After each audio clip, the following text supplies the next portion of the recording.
దివ్యాంగుల యొక్క సంక్షేమానికి కూటమి ప్రభుత్వం అధిక ప్రాధాన్యత ఇస్తూ ఈ రోజు నుంచి ఏదైతే డిసెంబర్ 3వ తారీఖు గత సంవత్సరం గౌరవ ముఖ్యమంత్రి గారు దివ్యాంగుల దినోత్సవం నాడు హామీ ఇచ్చున్నారో దానికి అనుగుణంగా ఇప్పటికే ఏదైతే మహిళా స్త్రీ శక్తి పథకం కింద ఉచిత బస్సు ప్రయాణం వర్తిస్తున్న city ordinary, metro express, Palle Velugu, ultra Palle Velugu, express బస్సుల్లో ఏదైతే మహిళా స్త్రీ శక్తి పథకం మహిళలు ఉచితంగా ప్రయాణం చేసే ఏదైతే ఈ బస్సెస్ లో ఈ రోజు నుంచి దివ్యాంగులు కూడా ఉచితంగా ప్రయాణం చేసే అవకాశం ఈ రోజున కూటమి ప్రభుత్వం వాళ్ళందరికీ కూడా ఇస్తుందని ఈ సందర్భంగా చాలా గర్వంగా చెప్తా ఉన్నాం.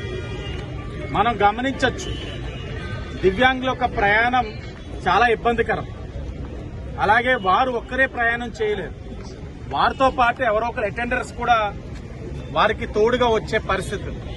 కాబట్టి ఈ ప్రభుత్వం మానవతా దృక్పథంతో వారికి ఉచిత ప్రయాణం ఇస్తూ వారి యొక్క అటెండర్స్ ఎవరైతే ఉన్నారో ప్రయాణం వారితో చేస్తా ఉన్నారో వారికి కూడా ప్రయాణ ఖర్చులో 50% రాయితీ ఇస్తా ఉన్నారని అనేది కూడా ఈ సందర్భంగా తెలియజేస్తా ఉన్నాం.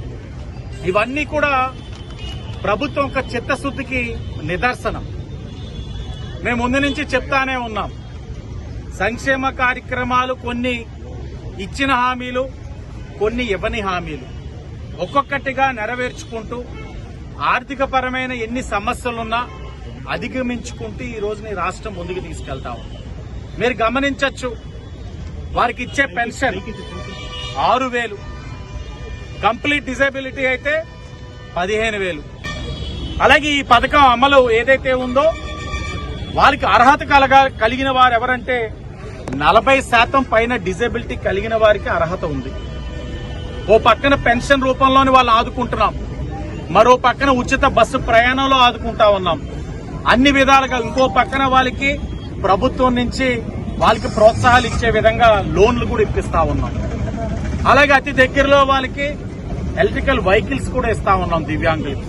ఇవన్నీ కూడా వాళ్ళలోని ఆత్మస్థైర్యాన్ని నింపడానికి, వారు కూడా అందరితో పాటు సరిసమానంగా ఈ పోటీ ప్రపంచంలో పోటీ పడడానికి అవకాశాలు కల్పిస్తూ ఈ ప్రభుత్వం నిర్ణయాలు తీసుకుంటా ఉంది.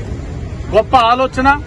రాజమండ్రి సిటీ నియోజకవర్గంలోని ఈ కార్యక్రమాన్ని అధికారికంగా ప్రారంభిస్తా ఉన్నాం.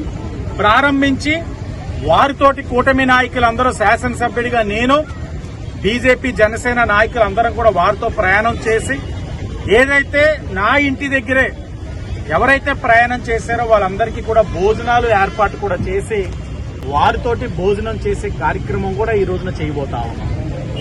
ఇవన్నీ కూడా ఏంటంటే వాళ్ళలో విశ్వాసం నింపడంతో పాటు వారితోటి మేము భోజనం చేయడం ద్వారా వాళ్ళకి కూడా ఒక ధైర్యంతో, అవును కూటమి ప్రభుత్వం మాతో అండగా ఉంది, శాసనసభ్యుడు గాని, ఒక కలెక్టర్ గారు గాని, జేసీ గారు గాని అందరూ కూడా మాతో భోజనం చేస్తా ఉన్నారు. ఇదొక కొత్త సంస్కృతి, ఇదొక కొత్త అలవాటు. దీంతో వాళ్ళందరూ కూడా సమాజంలోనే అందరితో పాటు సరిసమానంగా ముందుకు వెళ్ళడానికి అవకాశం కల్పించాలన్నది ఒక వినూత్నంగా ఈ రోజున ఒక మంచి కార్యక్రమం ప్రభుత్వం శ్రీకారం చుట్టిందని కూడా ప్రజలందరికీ తెలియజేస్తూ అందరికీ ధన్యవాదాలు.